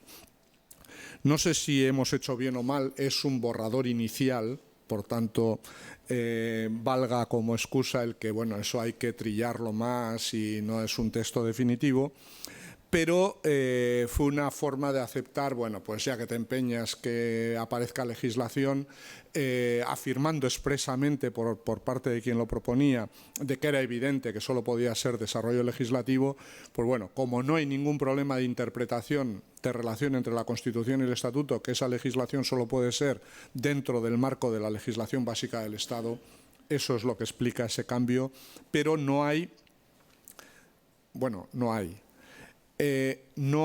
al menos en 2 de las 3 personas que suscribimos ese texto, ninguna pretensión de hacer con eso una reclamación competencial contra Constitución. Y por parte de la tercera persona, al menos dentro del grupo, afirmó expresamente que era plenamente consciente de que los límites eran esos. Supongo que lo mantendrá en caso de que se plantee esa cuestión. Y el tema de la previsión social voluntaria, optamos por, también con esa cautela de que estamos en un borrador inicial, optamos por tratar de configurar, eludiendo esa referencia continua, sin perjuicio de, etcétera, que eso un operador jurídico no necesita que una norma se lo diga. Intentamos articular en torno a políticas públicas la referencia de forma orgánica, global, a las diferentes materias, dando por supuesto que eso debe ser interpretado en el ámbito de la Constitución.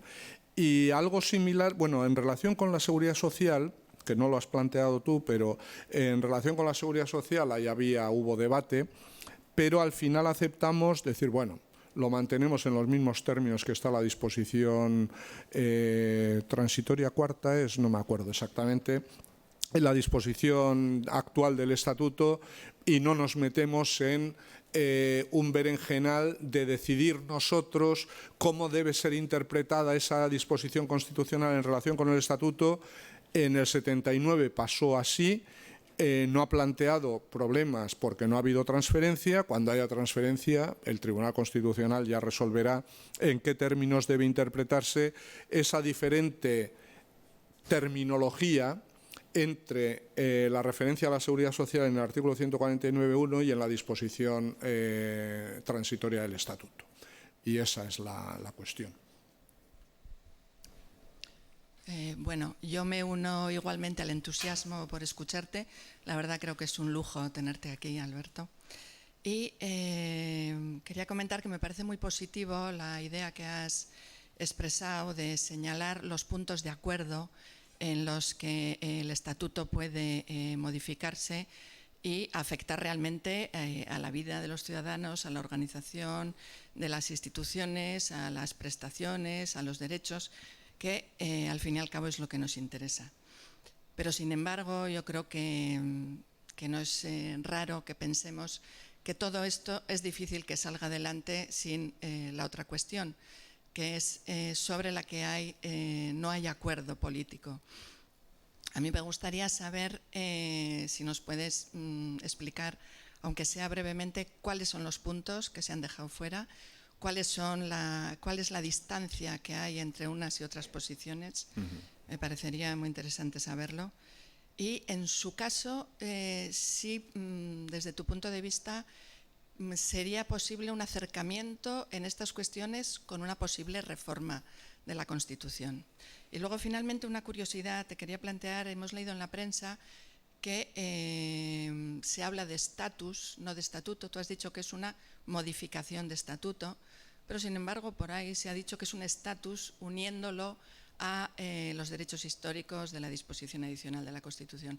Me gustaría saber realmente qué naturaleza se plantea en este texto y si hay también divergencia en cuanto a ello.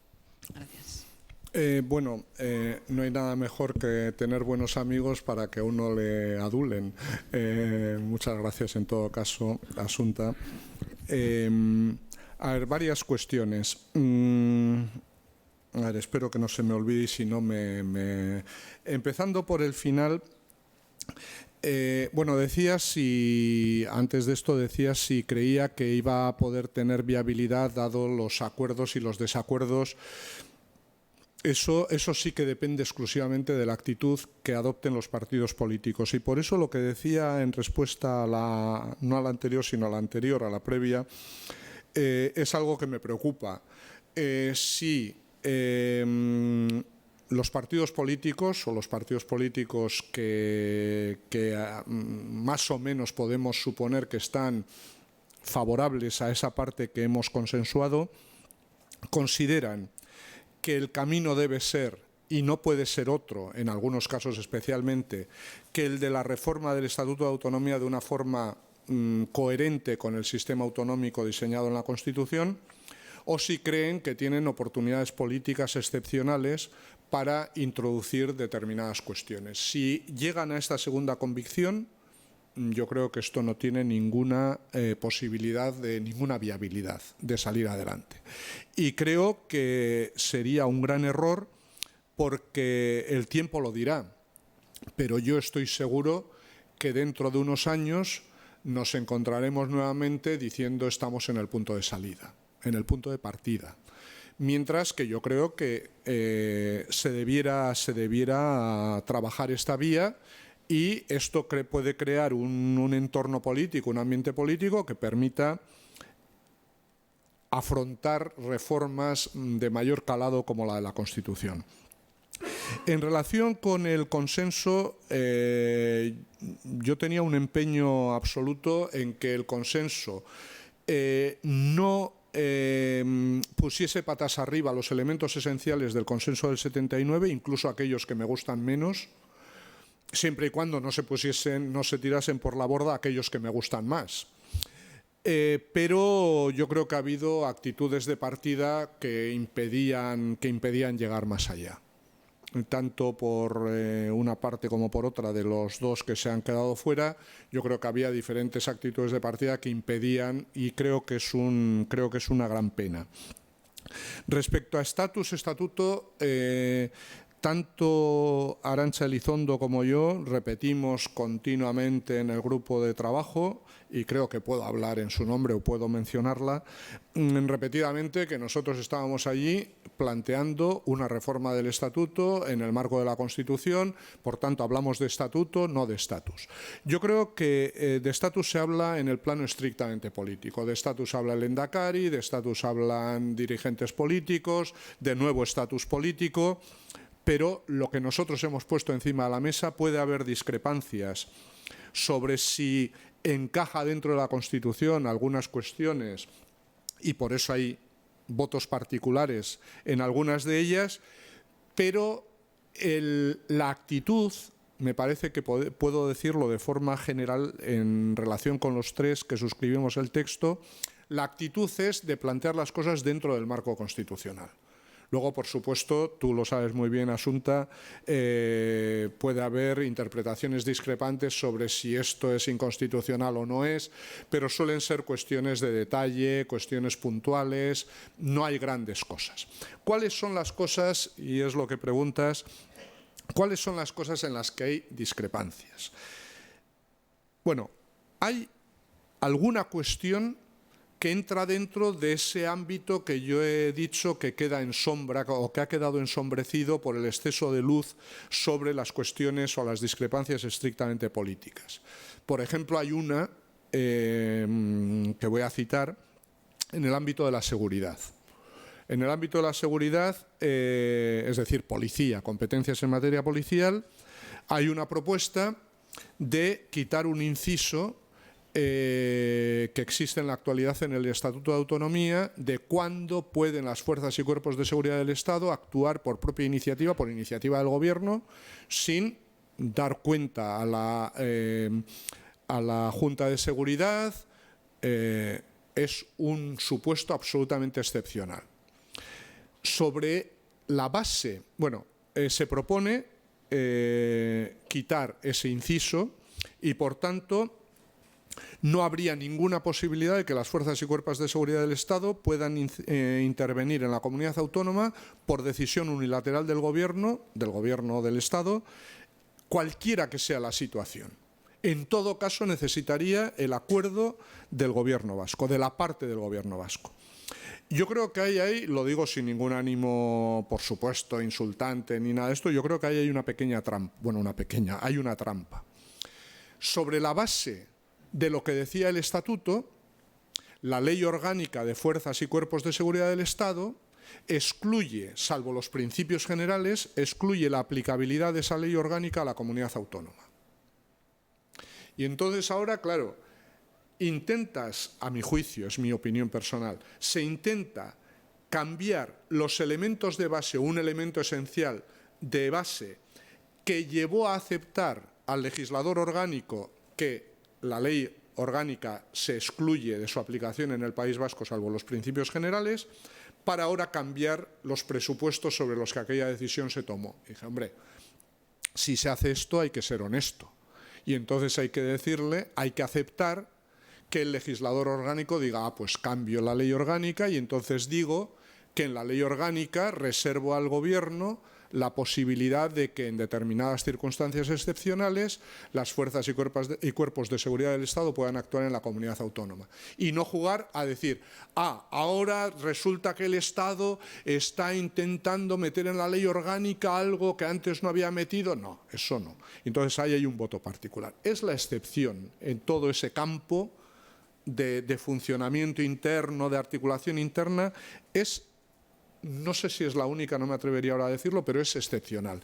¿Cuáles son los elementos? Los elementos son, hay que decir que se ha dejado absolutamente de lado uno que en su día, a la luz de las bases, planteó un gran debate mediático, etcétera, que es la distinción entre nacionalidad y ciudadanía. Eso solo lo mantiene el texto de Íñigo Urrutia, pero se planteó, bueno, un intento de buscar una formulación por parte de otro miembro del grupo y finalmente vio que, bueno, que no había forma de redactar de forma digerible eso y por tanto renunció a meter nada. Por tanto, un elemento importante ha desaparecido. Los dos elementos fundamentales, tres elementos. Uno es la definición del pueblo vasco, Euskadi, como nación o no. El segundo es el derecho a decidir. Y el tercero es la canalización, la gestión, la tramitación y gestión de los conflictos, la gestión entre los dos gobiernos de los conflictos que se planteen o de las cuestiones que se planteen entre comunidad autónoma y Estado. En este último hay dos personas, Arantxa Elizondo y yo, que aceptamos la existencia de una comisión bilateral. Aquí se han rasgado mucho las vestiduras con la existencia de comisiones bilaterales. En todo sistema federal existen relaciones bilaterales. Lo que ocurre es que no todo se canaliza a través de relaciones exclusivamente bilaterales, pero para la bilateralidad siempre hay un espacio. Y Mikel Legarda a eso le añade un ejemplo o una disposición a modo de espejo de la Junta Arbitral de la Ley de Concierto Económico, diciendo que, bueno, después de esa comisión bilateral, si no llegan a un acuerdo, habrá una Junta Arbitral y ahí es donde habla del concierto político, pero es una cuestión que es respaldada solo por uno de los tres, por una persona de los tres. Las otras dos cuestiones, nación. Yo llevo muchos años defendiendo y, bueno, en alguna ocasión he recordado que yo he pegado carteles Nazio a Eraiki para una berrieguna hace ya muchos años y algún otro de aquí también habrá pegado aquellos carteles. Yo no tengo ningún problema personal con la definición como nación. Lo que no me gusta es que se hagan trampas con ese tema. La definición de nación, tal y como están las cosas, exige una mínima precisión de qué significa. Y eso en el articulado no se puede hacer y yo proponía que se introdujese en el preámbulo. Pero exige una explicación de nación en los términos que se ha consolidado en el Consejo de Europa. Es decir, evidentemente hay personas que se consideran miembros de una nación y eso es perfectamente legítimo. Y cuando eso es, lo explico en un voto particular, y cuando eso es mayoritario en una comunidad, eso, de acuerdo con el Consejo de Europa, tiene que tener reflejo político en el derecho a un ámbito de autogobierno. Lo que digo yo en ese voto es, y bueno, y además hay un convenio marco en el Consejo de Europa, un convenio marco de protección de las minorías nacionales. Y además hay una Carta Europea de Lenguas Regionales o Minoritarias que está vinculada a ello. En España se produce un problema, yo diría, psicopolítico en mucha gente. Y es el rechazo a que el término nación se pueda utilizar para comunidades diferentes al conjunto de la sociedad española. Y esa es una visión tan nacionalista como la de los nacionalistas de pequeñas comunidades. Porque ambos coinciden en lo que entienden por nación. Discrepan en cuál es el sujeto o en cuál debe ser el sujeto. Pero el concepto de nación es el mismo en ambos.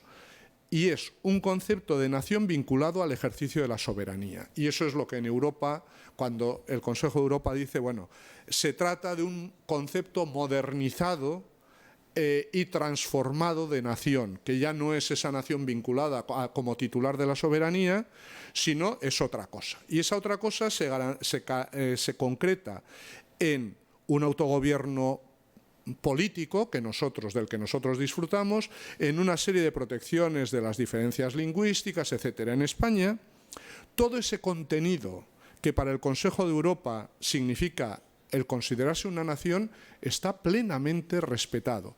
Lo que hay es un problema psicopolítico con el término, con la utilización del término. Y yo soy favorable a que se normalice el uso de ese término, cada uno que lo utilice como quiera y cuando quiera, pero especificando qué significa y especificando qué consecuencias tiene.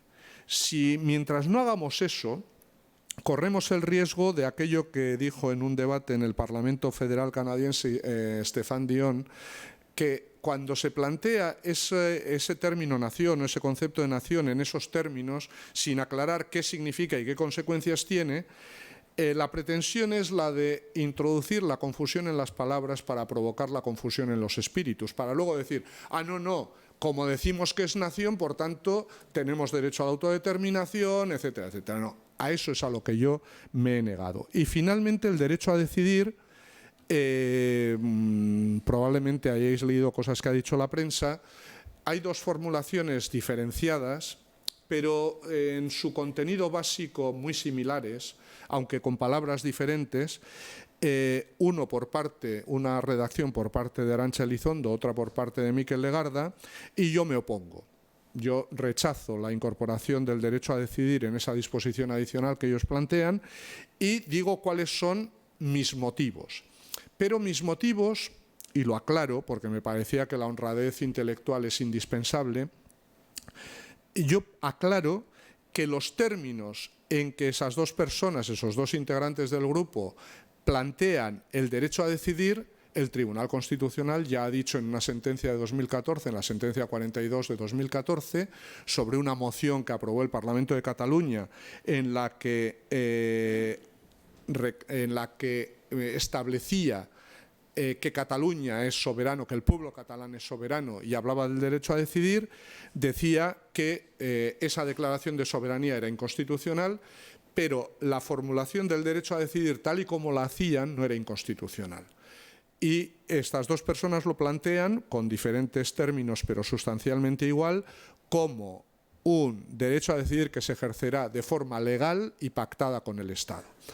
Pero aparte de los problemas que yo pongo de relieve, en todos los sitios donde se ha avanzado por esa vía, no se ha planteado el solucionar problemas, sino que se ha abierto una nueva vía de problemas. En todos los sitios eso tiene un efecto inmediato, que es la fractura social por la mitad, en dos mitades. Y además un desideratum sin asumir ninguna responsabilidad, que echa la pelota sobre el tejado del Estado y ahí, si no eres malo, eres etcétera, etcétera. Bueno, lo explico ahí. Pero tiene otro problema que también digo, y es que planteado en esos términos no es inconstitucional, pero es una simple declaración de voluntad futura que requiere, que no se concreta en nada, que requeriría una modificación de la Constitución, que requeriría luego, por supuesto, en concreto, la autorización del Estado.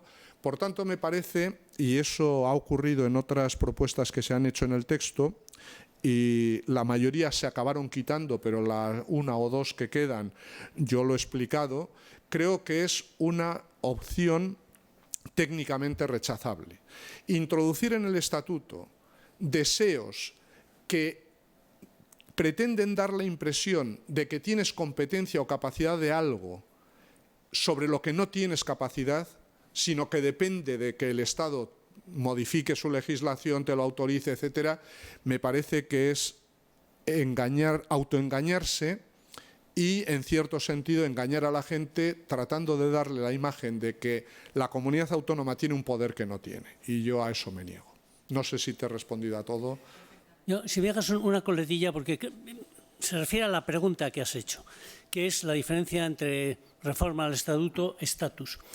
Mikel Legarda, que sí es representante del PNV en la... Es diputado del PNV. Es diputado y representante del PNV en la comisión, en su explicación de voto, leo un párrafo, dice lo siguiente: esta es la situación mixta en que consigo nos encontramos ante el designio político que contienen las bases y principios del 2017.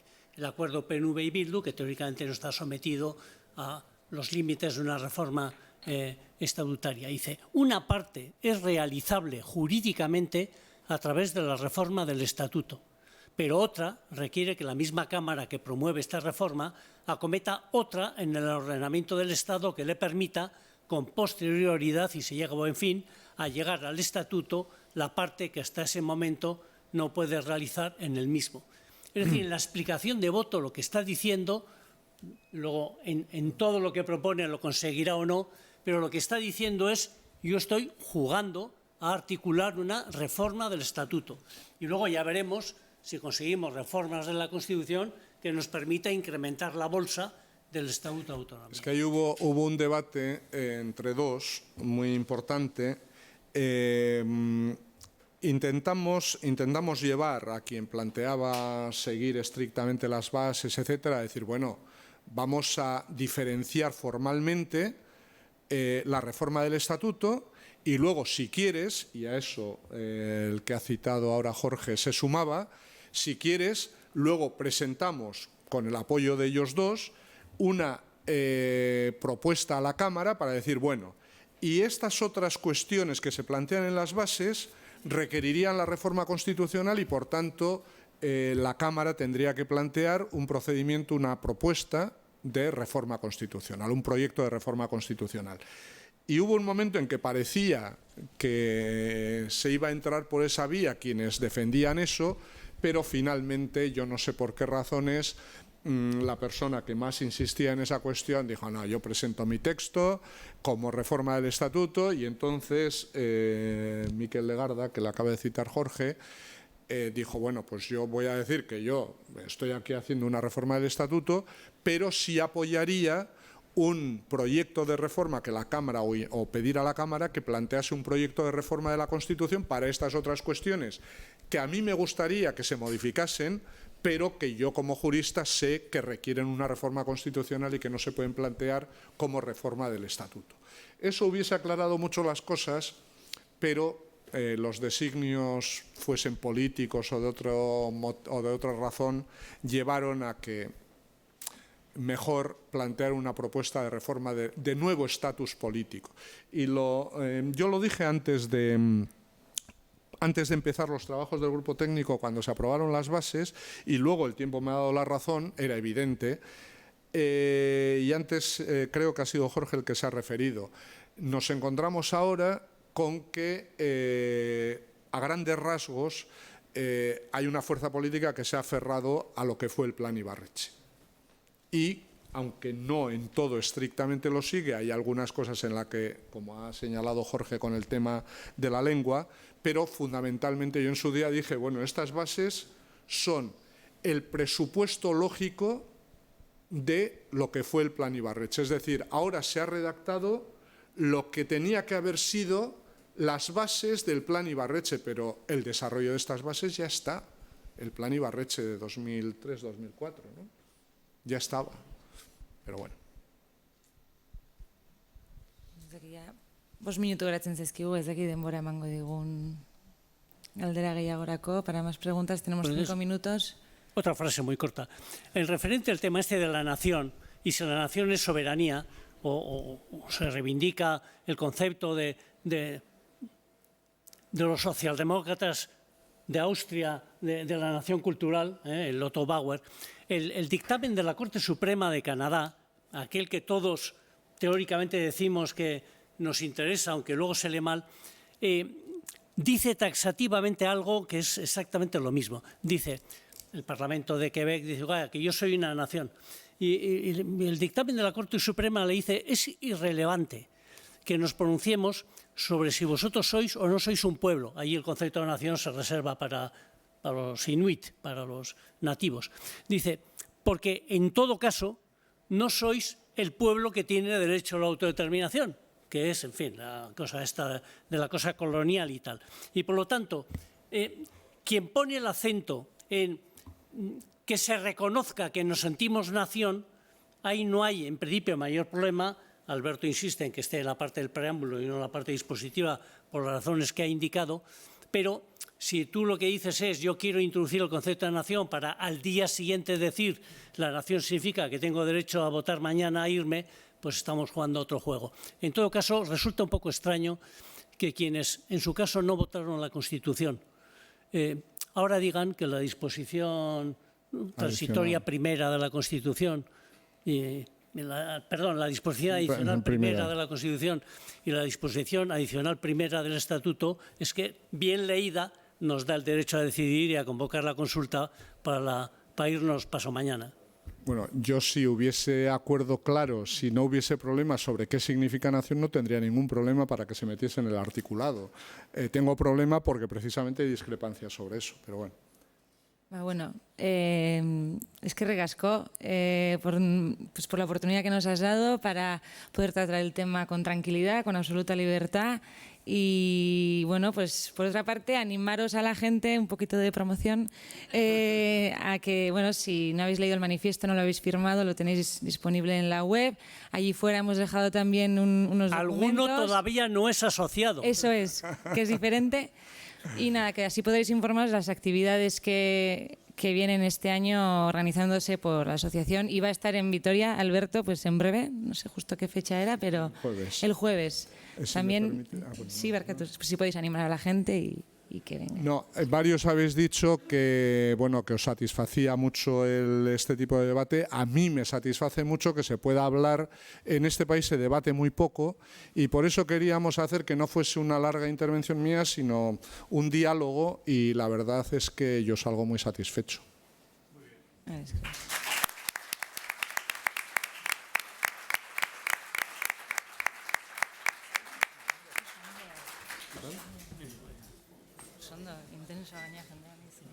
Realmente la distribución de preguntas desde la mesa y desde el público hasta donde... Sí, no, muy bien. Y la gente ha intervenido mucho.